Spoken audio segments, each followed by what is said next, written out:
This is probably the worst start to a World Cup, right? It doesn't get worse than this. You are disadvantaged right from the get-go.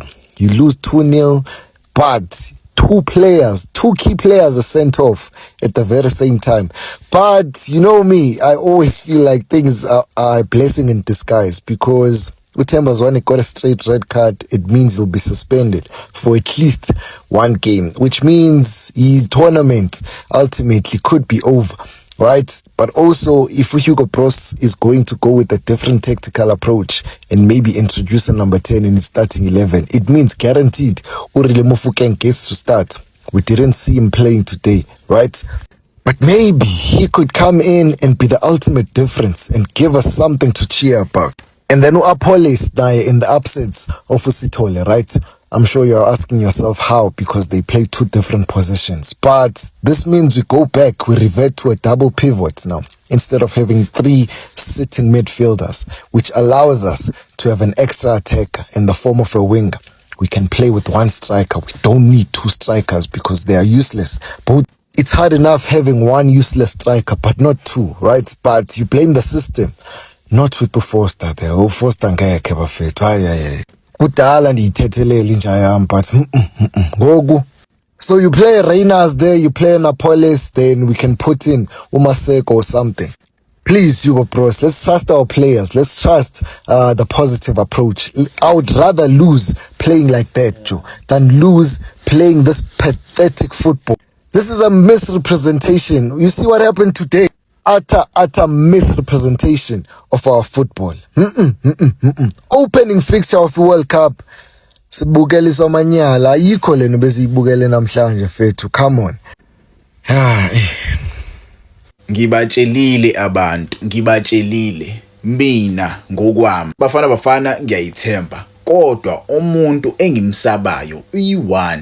Umuntu engimsabayo uHugo Bros. Bafana ngiyayithemba. I'm backing Bafana kule World Cup. Kodwa umuntu oyi1 uyena omosha yonke lento le. Yes, usithathile wasibeka kuyona le World Cup le.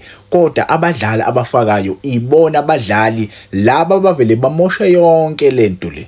Yabo, those players bayazazi bona lawo badlali abangafunwa kulesa squad lesiya.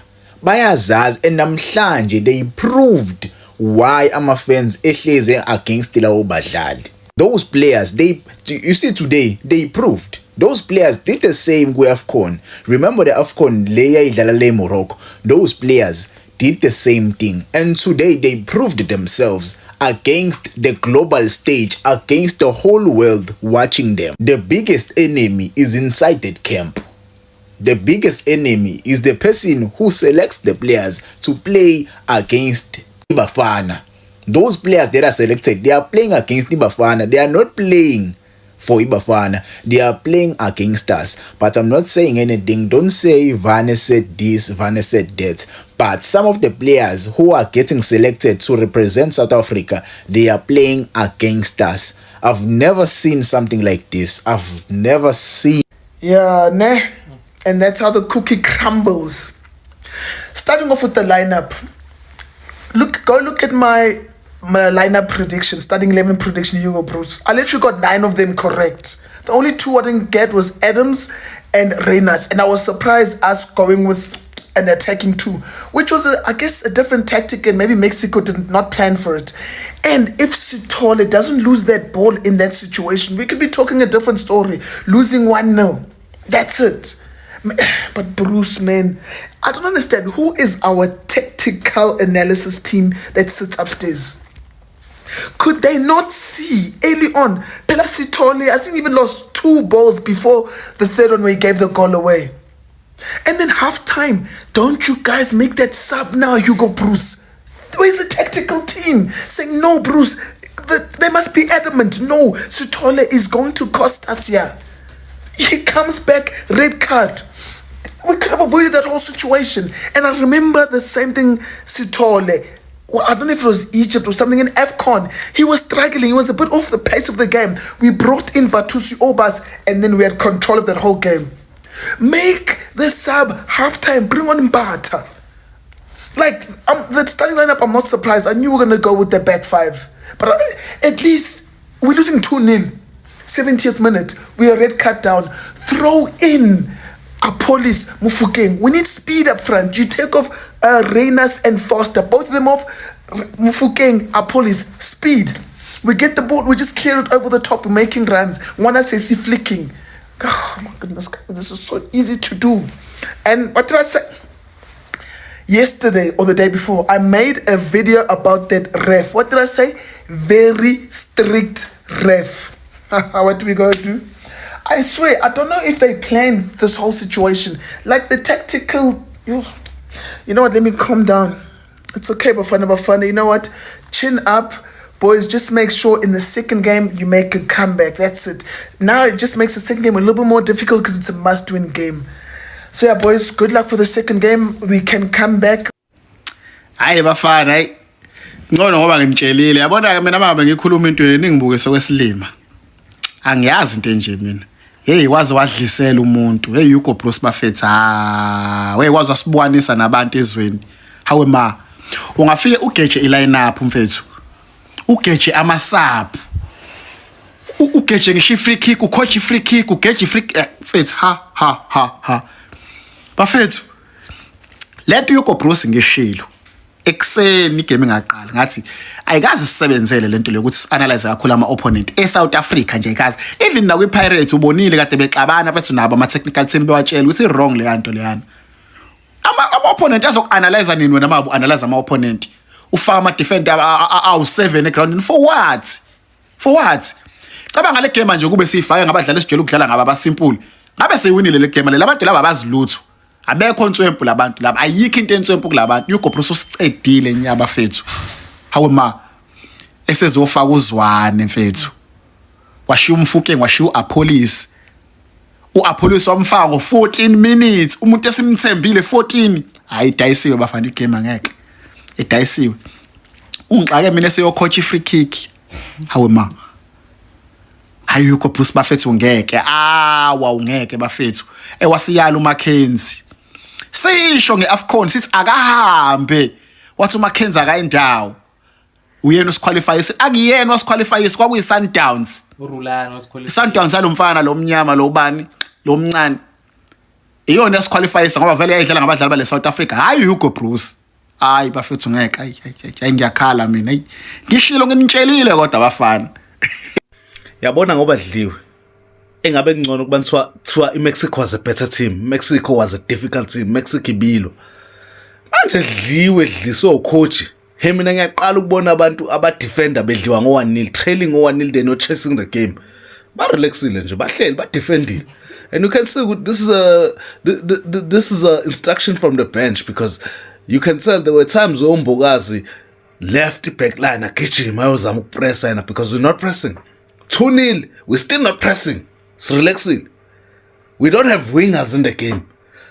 Apolis akekho uzomfaka late. Mfukeng akekho, Murema akekho. What the fuck, man? What the sanibona bafowethu umdlalo uphelile. It is Mexico 2 South Africa not umdlalo World Cup we opening game le eMexico khona namhlanje lo mdlalo uhambe kanje. Hayi badlala phesheya impela kodwa ibhola alikho yazi with this set of players ababafana njengamanje laba bakhona njengamanje le bafana ngayicoacha kangcono kunocoach Hugo Bruce. Mina ngingasithi ischeme esingcono nesischeme saka Hugo Bruce mina makuthiwa nje angidlali ngingasithi ischeme esingcono urena sobeqala yedwa bese ngifaka icreative player ngaphakathi emva kwakhe yini enzima lapho sidlala kanjani singenaye u10 lapha adlalo babezilo balesa bafana right ubasusa emaqembini abo respectively bebedlala kahle bazi ukuthi ubona kuiformation kuno10 bazi ubadlala kanjani no10 mase bekubafana boom awusabadlalisi ngalento abayijwayele ulindele frustration angimblame uzwana ngokuthola red card mina I don't blame him. Laba boyithu udlala ePortugal urelegatiwe futhi bengadlali that much befaka kancane warelegate ngoba beda yonke into neteam yakhe nayo uyabheda la ubengadlali mhlawumbe game ambalwa kabukabi yabo una game ambalwa kabukabi irelegate team yakhe ibhele eEngland useless makunjalo thina sizodependela kubona lo bani for World Cup guess what igoli lokuqala ungamblame wena Ronald Williams ungamblame it's fine it's kuwe mfethu ubiza ibhola kanjani ngasikenile awuskenile but ubiza ibhola lizonzani malifika first touch ulithatha ulibeka lapha buqamama ukini ukomalumo wakho udlamasi it's impossible you can't tell me ukuthi umjito udlala phesheya uyazi sekuka ngaki usithole isikhala ngaye baba igama elithi yaya awuluxeshe manje lisusa igama elithi leyo nickname ayikufanele uyathola aza yenze into wena igama lakho usiphephelo sithole like South Africa futhi nje ngakini ngicela ubuye uyodlala iteki zikufanele mase sibheka nje ilimsuku iqiniso uma hope ungene wadlala sesisaba nokukhuluma ngabadlali ngoba vele kuthiwe ngoba nako wePirates sesisaba ngisho ukukhuluma uma hope ungene wayistrike esingcono uma hope ampethu zimbili istrike sidlala ngestrike ezu2 5-3-2 but if imax ikhiphe ibhola akekho umuntu ogijima uzopress goalkeeper akekho umuntu ogijima uzopress defender ukuthi asheshe lahle ibhola bayibukela wangena uma hope akwazi ujaha ugoalkeeper ampress ashaye high press aflike amabhola okay fine ngucoach wabafana ngidlalise itrack ezu2 asikho nesisodwa silanda ibhola zombili ziyame boxing already team isidlala nge8 already simaka nge8 manje i8 kuphele emakayo wesiphathi kuzophuma red card ukuthi mase sekumaka bani 7 because lezi track vele ayibuyi uma hope uyangena uflick amabhola okay fine udlala i5-4 uma hope phela mfake manje ukuze le strike sesibili siphakele wabonela amabhola dwawini ewaflika ngekhanda he can hold on to the ball aphasele umuntu akadlala naye but uma hope umfaka uzoyikhipha zombili usufaka uma hope he tried but ama flick akazange athole umuntu Coach Waluna Ari, we were only under pressure in the first 20 minutes and then after that we played good. Your coach Arbiao Mexico was the one that was desperate. I'm not a coach. I don't have a UEFA Pro license, but it can't be that hard. It can't be that hard. What did I just watch? What was that, guys? We're never recovering from this. This is the highest level of embarrassment. This is generational. We are never going to recover from this. Gonzala in Mexico, I don't even know what to say. That was a shitty performance. And then my laptop decided to do this. It was like this for a good 6 to 7 minutes, saying that the media playback was aborted due to a corruption problem. How ironic. What is happening, guys? There was no reason for Coach Hugo to bring back Usbisi for the second half. It was unnecessary. There were already warning signs in the first half. Take him out. He's not having a good game. Take him out. It's okay. We concede a red card. We get a red card. After that, you take out Forster for Umbata. You're a goal down. You are a man down. You take out a striker. You put another midfielder. Yet in the bench you have Relay, you have Apollos, you have Umremi, Masego. I can name all of these players. I'm not a coach, but it can't be that hard. Umadala ngicela ahambe. Asale eMexico. If it's possible, the next 2 games baz coach abafana, because what the fuck? Ngiyaxolisa guys. Sorry. Twitter's having a field day with us. They are roasting us from every angle. They are roasting us from every... We're not going to recover from this. Yabo leli hlazo. Yeah. Okay, bafethu, that's it for the video namhlanje, and this is part 2. I wonder if you lost playing ibhola lethu silijwayele bafethu, I don't think ngabe sinendaba, ngabe complain ukuthi sidliwe. But indlela esiluze ngayo iyona esenza ukuthi si-crash out, si-freak out ukuthi what the fuck just happened? What were we watching? Because what do you mean? I crashed out to part 1. I'm not trying to crash out to part 2, but make me understand ukuthi yini lo coach ayibonile ngaka ukuthi mfethu engaze afaka ama-defender ngaka mfethu. Yini lengaka mfethu iMexico enayo mfethu engenza ukuthi ucoach azafaka ama-defender awu-6 or 5, I don't know. Just imagine ukuthi besidlala no-Brazil or France. Shuthi phela bengeke fake kube khona ngithi striker bra.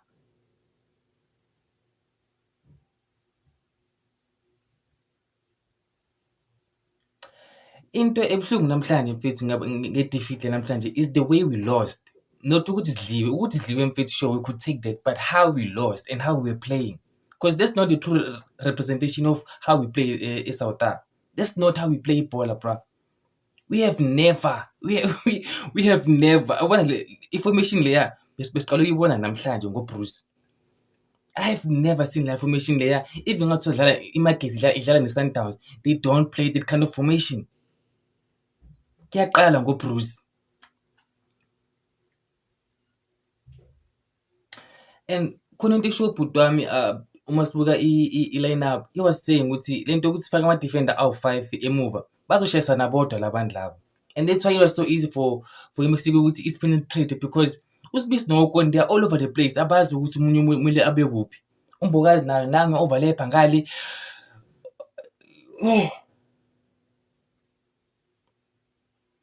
Let's ihlazo blind esibone namhlanje bethi ihlazo, embarrassment dog. We are embarrassed. What the fuck? Mfethu kube mfethu siluze mfethu sidlala mfethu sidlala as ama-South Africans mfethu. Ngabe mfethu asinandaba bra. Ngabe mfethu siyasho ukuthi okay, it's a defeat, but we tried. But we didn't even try. We couldn't even play because phela cwela ama-defender groundini. Who's supposed to hold the ball and be a thinker, a team? Somebody tell me ukuthi equally, like who was supposed to create ama-chances for abanye abantwana to score? Who was supposed to be our creative player namhlanje? Now mfethu I'm starting to feel like uBruce mfethu akasale eMexico or whatever. Like no. And Mkhelele mfethu, how do you allow that to happen mfethu Mkhelele mfethu? Or as in, let me just ngilale mfethu. Isikhathi mfethu 4 right sekusile bra. So let me just leave. Mfethu ngizibona ngegame ezayo against I don't even know uzilana ngegame ezayo mfethu. But into engaziyo ukuthi uBruce usifeyilile, and I think it's safe to say bafethu ukuthi iSouth leya eyadlala all the way, so ama-semis kula AFCON leya. I think it's safe to say manje ukuthi it was because of uRhulani, because at the time uRhulani was still coaching at Sundowns, and at the time Sundowns bidlala kahle bafethu.